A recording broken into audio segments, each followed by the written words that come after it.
tadi kita sudah belajar tentang teori belajar benar. Nah, sekarang kita belajar tentang teori belajar Dennis. Oke. Dennis. Nah ini. Oke. Ini teori belajar Dennis. Nah, dalam teori belajar Dennis itu ada beberapa hal penting yang menjadi ciri khas atau yang menjadi inti dari teori belajar Dennis ini. Yang pertama, proses pembelajaran matematika harus memperhatikan tahapan siswa memahami konsep. Matematika itu berurutan.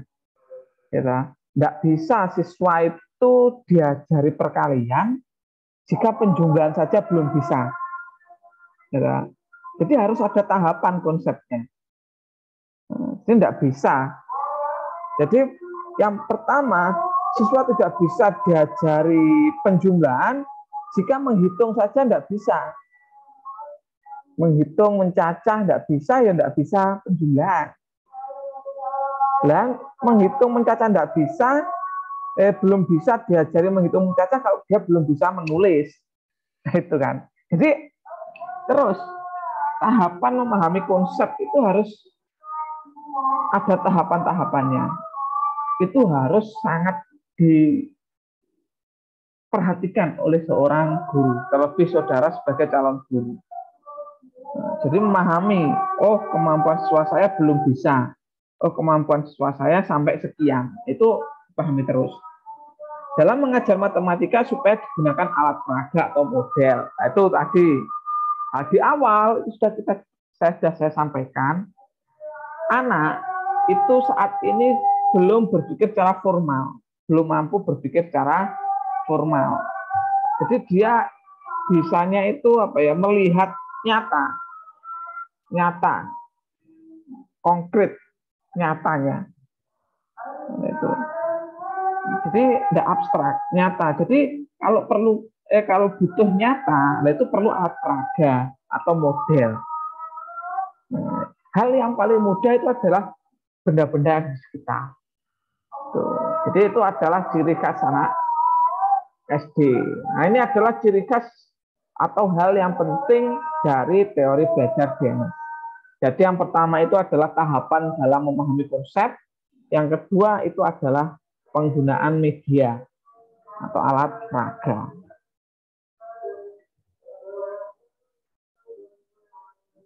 Nah, ini teori belajar Dennis itu tahapan memahami konsep. Nah, ini ada beberapa tahapan. Benda-benda atau objek-objek dalam bentuk permainan akan sangat berperan bila dimanipulasi dengan baik dalam pembelajaran matematika. Jadi teori Dennis, itu membawa atau itu memberikan 6 tahapan dalam penerapan permainan pembelajaran. Nah itu, jadi belajar itu Dennis itu mengharapkan belajar dengan bermain. Yang pertama permainan bebas atau free play, permainan yang menggunakan aturan, games, permainan kesamaan sifat, searching for commonalities. Yang keempat permainan representasi, representation, permainan dengan simbol, symbolization, permainan dengan formulasi, formulation. Maklum tidak terlalu pintar baca Inggris. Dulu waktu belajar baca Inggris tiduran mungkin. Nah ini contoh dari teori Dennis. Langkah pertama permainan bebas atau free play. Nah ini di sini saya ambil contoh pembelajaran pada segitiga Pascal. Segitiga Pascal seperti ini. 1, 2, 1. Lalu 1, 3, 4, 3, 1. Saya bentuk segitiga. Itu disebut dengan segitiga Pascal. Cara pertama yaitu free play. Siswa dikasih 3 kubus. Jadi Untuk menemukan konsep segitiga Pascal, disediakan berapa kubus? Siswa menyusun 3 kubus dalam 1, 2, dan 3 kolom. Jadi ini 3 kubus ini disusun dalam 1 kolom. Kalau 1 kolom berarti 3-3-nya ditumpuk. Yang kedua, jika 3 kubus itu disusun menjadi 2 kolom. Kalau 2 kolom berarti ini 2, ini 1. Atau ini 1, ini 2. Jadi ini 2 kolom. Kolom 1, kolom 2. Ini juga kolom 2 kolom. Kolom 1, kolom 2. Nah, ini jika 2 kolom. Nah, kalau 3 kubus itu diisi ke dalam 3 kolom, maka setiap kolom akan diisi 1 kubus. Seperti ini. Di kolom 1, kolom 2, kolom 3. Nah ini kemungkinan jawaban siswa. Ini free play, permainan bebas. Jadi siswa disuruh menyusun saja. Oke, ada 3 kubus dalam 1 kolom. Seperti ini ditumpuk. Nah, itu. Jadi kemungkinannya ada ini. Lalu langkah kedua, permainannya menggunakan aturan atau games. Berapa macam cara? Nah ini sudah berapa macam cara kalimatnya. Kalau yang pertama tadi, ya silahkan disusun gitu aja. Nah, sekarang berapa cara? Berapa macam cara untuk menentukan susunan 4 kubus dalam 1, 2, 3 kolom. Oke, kemungkinan jawaban. Oke, kalau 1 kolom ada 1 cara. Kalau 2 kolom 1, 2, 3. Ini ada 3 cara. Kalau 3 kolom 1, 2, 3. Ada 3. Kalau 1 kolom ini ding 1, 2. Kalau 2 kolom ada 1, 2, 3, 4, 5, 6, 7. Ada 7. Nah, kalau 3 kolom ada 1, 2, 3, 4, 5, 6, 7, 8, 9, 10, 11. Itu. Kalau 3, kalau 4. Oh ini, kalau 4 kolom. Oh ini 1, 2, 3, 4. Ini 4 ini. 4. Ini 4. Ada 2. Ini kok 5 ini, berarti salah ini. Ini berikutnya ini ada 2. Jadi seperti itu. Kalau 1 itu ada 2 cara. Kalau 2 kolom 1, 2, 3, 4, 5, 6, 7 dimasukkan pada tabel. Nah ini dalam langkah tahapan games ada aturannya. Jadi di sini ada suatu manage, ada suatu hasil. Beda dengan pertama permainan bebas ya, nggak perlu ada hasilnya. Nah, setelah itu disuruh untuk mencari kesamaan. Disuruh untuk mencari kesamaan. Menyusun 6 kubus dalam kolom. Nah, ini kan yang banyak kolom pertama, tadi ada 1. Kolom kedua ada berapa? 2 kali berapa? 32 ada 2. Kolom 3 ada 4. 4 ada 8. 5 ada 16. 6 ada 32 cara. Ini dengan cara menyusun kubus dalam kolom. Jadi disamakan. Nah, ini namanya permainan mencari kesamaan sifat. 1, 2, 4, 8, 16, 32. Berarti 2 kali ini 2 pangkat 0, 2 kali 1, 2 kali 2, 2 kali 2 kali 1. Silakan. Nah, dengan merepresentasikan dengan cara yang berbeda. Jadi direpresentasikan. Kalau 1 kubus itu ada 1 cara. Bagaimana? Ya ini kalau cuma 1 kolom. Kalau 2, nah ini banyak cara menyusun kubus dalam kolom ada 2. Itu 1 dan 1. Ini 1, kalau yang 2 kolom ada 2, yang 3 kolom ada 1, dan seterusnya. Nah, ini adalah langkah keempat, permainan dengan simbolisasi, disimbolkan. Akhirnya hasilnya seperti ini. 2 kali 2, 2, 2, 2, ini 2. Hasilnya tahap keempat, formula. Oh, ternyata apa itu segitiga Pascal itu rumusnya Y sama dengan 10 pangkat 10 min 1. Ini bukan 10 min 1, tapi 2 pangkat Y, ini bukan 10, ini Y kelihatannya.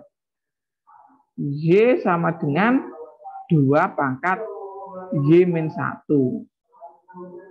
Oh ya, ini kalau 10 deh, N 10. Jadi rumusnya Y sama dengan 2 pangkat Y min 1. Nah, itu tadi adalah langkah-langkah dalam memformulasikan teori belajar Denas. Nah, nanti silakan saudara lihat teori belajar segitiga Pascal itu berapa di sini. Ini masih sengaja tidak saya tampilkan. Nah, biar saudara cari segitiga Pascal. Ini 1, ini 1, 1, ini berapa? Ini 2. Terus ini berapa ini? Nah, ini berapa titik ini? Ini segitiga Pascal. Nah, ini adalah teori belajar Denas. Oke. Baik. Selanjutnya, selain teori belajar Denas, ada lagi yang disebut dengan teori belajar Van Hill. Nah, kalau teori belajar Van Hill ini berhubungan dengan geometri. Van Hill itu khusus dengan geometri. Van Hill. Nah, tahapan pengenalan geometri menurut Van Hill itu ada 5 tahapan. Yang pertama tahapan pengenalan, tahapan analisis, tahapan pengurutan, tahapan deduksi, dan tahapan keakuratan. Seperti apa tiap-tiap tahapan? Seperti ini. Tahap pengenalan. Pada tingkat ini siswa belum memperhatikan komponen-komponen. Jadi jika siswa itu melihat sesuatu bangun, bangun itu bernama persegi panjang gitu saja, wes. Bangun itu bernama lingkaran, menyerupai lingkaran. Tuh, dia menyerupai persegi panjang. Jadi dia belum tahu konsep-konsep dari segi panjang, sifat-sifatnya itu belum. Dia hanya mengetahui, hanya mengenal ini. Nah ini kan kertas ini berbentuk menyerupai persegi panjang. Ini lalu apa lagi ya? Nah ini menyerupai lingkaran. Ya seperti itu. Jadi dia hanya tahu, mengenal, tapi dia tidak mengetahui sifat-sifatnya. Yang kedua tahap analisis. Nah, kalau tahap analisis ini dia sudah mulai mengetahui sifat-sifatnya. Jadi kalau persegi panjang itu memiliki 4 buah sisi. Sisi yang sejajar itu sama panjang. Tetapi keempat-empatnya tidak sama panjang. Gitu. Yaitu sifat-sifat. Mempunyai 4 sisi yang berhadapan sejajar, semua sudutnya siku-siku. Lah itu adalah ciri-ciri dari persegi panjang. Lah itu disebut tahap analisis. Kalau siswa sudah mampu sampai di situ, berarti siswa itu kemampuan geometrinya sudah masuk dalam tahap analisis. Tahap deduksi formal, pengurutan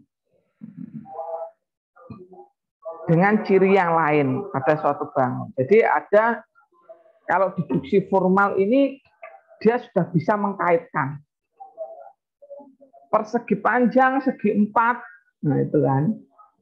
Nah, persegi bujur sangkar, itu saling. Siswa sudah bisa mengatakan bahwa jika suatu segi 4, sisi yang berhadapan sejajar, maka sisi yang berhadapan itu sama panjang. Ini mengaitkan. Kalau dia sejajar berarti dia sama panjang. Terus siswa memahami definisi tiap-tiap bangun. Nah ini ada pada tahap deduksi formal. Terus siswa juga tahu bahwa setiap persegi adalah juga persegi panjang. Nah, karena sudutnya sudah siku-siku, tiap sudutnya ada dua yang sejajar yang sama panjang. Jadi persegi atau bujur sangkar itu juga salah satu namanya persegi panjang.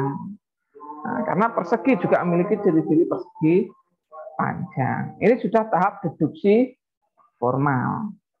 Kalau tahap deduksi itu sudah lebih dalam lagi, tidak hanya membandingkan.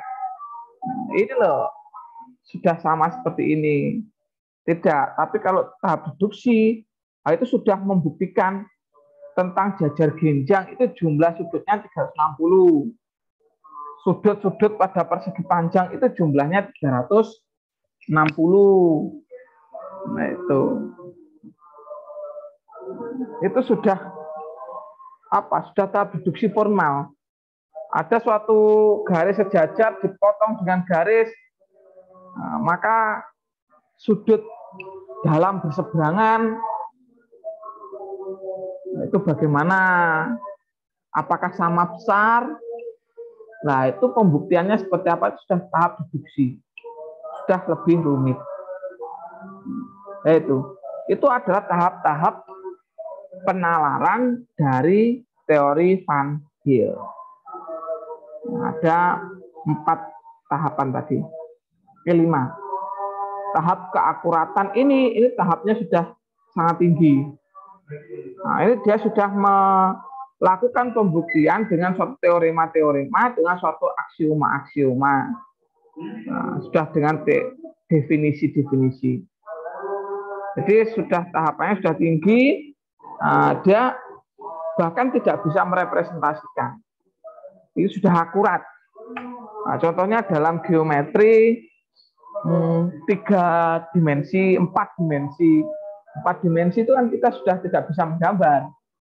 Kalau ruang 2 itu masih bisa, ruang 3 itu masih bisa. Tapi kalau ruang 4 bagaimana? Nah, itu sudah keakuratan. Bahkan kalau sudah keakuratan itu titik sudah tidak bisa. Titik itu undefined kalau sudah tahap keakuratan. Titik itu tidak bisa didefinisikan. Kalau dalam tahapan-tahapan yang bawah itu masih bisa didefinisikan. Tapi dalam tahap keakuratan, titik itu undefined, tidak terdefinisi. Karena apa? Karena titik itu ya tidak punya panjang, tidak punya lebar, tidak punya volume, tidak punya ketebalan. Titik hanya bisa direpresentasikan dengan dot. Itu tadi adalah teori belajar Dennis, teori belajar Van Til. Nah, ini ada singkat tentang teori belajar Brownell. Brownell dan Van Eggen.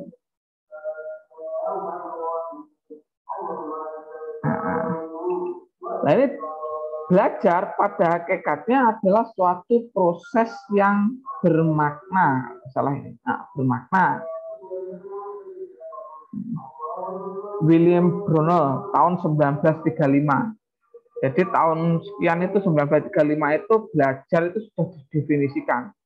Sudah banyak ahli-ahli, sudah banyak para pemikir-pemikir yang memikirkan tentang belajar. Termasuk Brownell. Dia mengatakan bahwa hakikat belajar itu harus bermakna. Karena dengan bermakna, maka informasi yang disampaikan itu akan dapat diingat selamanya. Lalu Van Enggen, situasi bermakna selalu terdapat 3 unsur dalam matematika ya. Yang pertama adalah kejadian. Kejadian itu dia mengalami, siswanya harus mengalami. Yang kedua ada objek. Dia mengalami, ada objek di depannya, dia melakukan. Nah itu. Jadi ada 3 kejadian. Kejadian ini dikonstruksi oleh seorang guru. Saudara bisa mengkonstruksi oleh kejadian. Nah, lalu ada objeknya diberikan depan siswa. Siswa melakukan action. Nah itu akan menimbulkan suatu kebermaknaan dari proses belajar. Lalu yang ketiga, unsur yang ketiga adanya simbol yang digunakan sebagai pernyataan yang mewakili unsur pertama di atas. Ada suatu simbol-simbol kejadian, benda, action. Nah, contohnya saja mengambil kelereng 5. Nah, 5 itu disimbolkan dengan 5. Dalam maknanya, kejadiannya itu dalam bentuk kelereng. Kelereng, tapi kita representasikan, kita simbolkan dalam bentuk bilangan. Itu ada suatu lambang, notasi atau gambar yang digunakan. Adanya individu yang menafsirkan simbol-simbol dan mengacu pada unsur pertama. Nah, tafsirkan. Oh, jadi kalau kelereng seperti ini, kalau penjumlahan itu berarti kelerengnya ditambah. Oh, berarti itu penjumlahan. Simbolnya plus. Nah, itu adalah 3 unsur dalam kebermaknaan yang telah disampaikan oleh Van Ingen. Lalu yang terakhir tentang teori belajar Gardner. Nah, teori belajar yang disampaikan ini memberikan definisi bahwa belajar adalah suatu proses untuk memperoleh motivator dalam pengetahuan, keterampilan, kebiasaan, dan tingkah laku. Satu proses untuk memperoleh motivator, memperoleh semangat dalam pengetahuan, keterampilan, kebiasaan, tingkah laku. Itu adalah belajar menurut Gardner. Lalu belajar adalah pengetahuan atau keterampilan yang diperoleh dari instruksi. Instruksi itu dari perintah. Itu karena di sini Gardner mungkin melihat dari proses pembelajaran. Ada suatu perintah. Perintah baik itu dari pendidik, baik itu dari diri sendiri. Nah, diri sendiri itu juga perintah. Saya harus bisa, itu perintah. Teori belajar Gardner, objek belajar matematika itu yang pertama adalah objek langsung. Ada 2 objek. Gardner itu mengatakan itu ada 2 objek. Objek langsung dan objek tidak langsung. Kalau objek langsung tentang fakta, operasi, konsep, prinsip. Ini silakan saudara baca apa itu fakta itu, apa itu operasi, apa itu konsep, apa itu prinsip. Ini adalah komponen-komponen atau objek-objek dalam matematika yang menyusun suatu matematika itu fakta, operasi, konsep, prinsip. Ini ada di matematika. Tapi kalau objek tidak langsung, itu meliputi penyelidikan, pemecahan masalah, disiplin diri, ya dari diri orang itu. Ini adalah objek tak langsung. Tahu cara belajar, bagaimana cara belajar, bersikap positif. Nah, objek tidak langsung itu maksudnya objek yang tidak ada di matematika. Tapi objek ini ada di luar, yaitu di individu yang belajar. Kalau objek langsung itu objek yang berada dalam matematika, berupa fakta, operasi, konsep, dan prinsip. Teori belajar Gardner itu membedakan 3 tipe belajar yang terurut. Ini terurut. Belajar isyarat itu seperti ini. Ini berarti isyarat. Maksudnya ayo kemari. Ini mas anak kecil. Ini berarti maksudnya tidak atau maksudnya sampai jumpa. Nah ini kan ada 2 kan. Dadah. Nah itu berarti sampai jumpa. Tidak. Nah itu berarti jangan. Ini bahasa isyarat anak kecil di sini. Atau mohon maaf, mungkin orang yang tidak sempurna seperti kita, tidak bisa bicara itu bisa menggunakan bahasa isyarat. Nah ini di awal anak kecil. Ini tipe belajar yang paling dasar. Anak kecil itu tipe belajar yang paling dasar, belajar isyarat. Lalu kedua belajar stimulus respon. Nah, ini ada stimulus, ada respon. Ini silahkan dipelajari ini. Lalu ada belajar rangkaian gerak. Jadi ada gerak verbal. Lalu belajar rangkaian verbal. Lalu belajar membedakan. Belajar konsep. Ini sudah tinggi. Lalu belajar aturan, ada rule of game, rule learning. Tidak ada aturan-aturannya. Kalau segitiga itu aturannya seperti apa? Sudah ada. Garis lurus itu sudutnya berapa? Jumlah sudut segitiga itu berapa? Sifat komutatif pada penjumlahan itu bagaimana? Itu sudah aturan.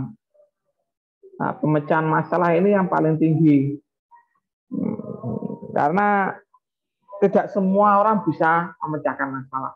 Sebenarnya dalam masalah itu apa yang disebut dengan masalah pada matematika? Masalah itu adalah suatu kesenjangan dari kenyataan dengan apa yang dipikirkan. Itu disebut dengan masalah. Ada kesenjangan. Jadi apa yang diharapkan itu ternyata tidak sesuai dengan faktanya. Itu disebut dengan masalah. Semua, tidak hanya sebatas masalah pribadi, dalam matematika pun juga ada masalah. Nah, diberikan soal, biasanya gurunya memberikan soal seperti itu. Setelah itu suruh siswa ngerjakan, soalnya berbeda, tidak sama, tidak iso terusan Pak. Nah, itu masalah. Karena apa? Itu menjadi kesenjangan. Yang diharapkan itu dia mungkin soalnya sama seperti yang dikerjakan Pak gurunya tadi. Nah, ternyata setelah itu dikasih soal yang berbeda, ya nggak bisa. Nah, itu disebut dengan masalah. Nah, jadi pengalaman saudara dulu, wah apa Pak? Lengwe soal gak podo karo kuwi, dia tahu gak iso, itu disebut dengan masalah dalam matematika. Jadi kalau dikasih soal tidak sesuai atau tidak rutin, tidak sama seperti yang tadi, itu disebut dengan masalah. Nah, itu harus dipecahkan. Bagaimana cara memecahkannya? Nah, itu ada trik-triknya. Nah, itu adalah teori belajar Gagner. Oke. Baik. Kita rangkum lagi bahwa hari ini kita sudah belajar tadi tentang teori belajar Brunner, Dennis, Van Hill, Brownell, Van Eycken, Gagner. Nah, itu ada teori-teori belajar yang mendasari dari pembelajaran matematika. Silahkan dipahami saudara. Jika tidak paham, dilihat lagi video ini. Materinya saya ulang lagi, sudah saya upload di LMS, bisa di-download dalam bentuk PDF. Jadi saya sampaikan terus semangat. Nah, setelah ini video selanjutnya saya akan bahas tentang tugasnya. Tugasnya itu seperti apa? Nah, itu di video selanjutnya. Jadi jangan lupa juga ini nanti di-like dan juga nama Danim di bawah di kolom komentar. Dikasih nanti sebagai absensi. Bahwa saya tahu, oh ternyata video yang saya berikan semuanya dilihat, dipahami. Baik, sampai jumpa di video selanjutnya.